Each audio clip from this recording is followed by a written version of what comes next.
verrückt sein, wie sie will, solang mein Zoom sagt: Du bist Jack und nicht still.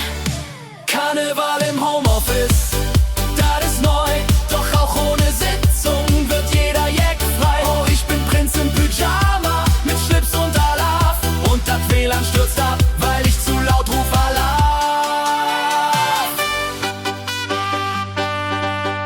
Outlook streikt, der Kalender platzt, aber ich hab Kamel auf Vorrat. Und in der Pause gibt's Schunkelrunde mit der Kaffeemaschine. Karneval im Homeoffice, das ist kein Witz, denn wer lacht, hat schon gewonnen im Sitz. Ich bin Clown mit Vertrag und Frohsinn im Blick, denn selbst digital bützt man Stück für Stück.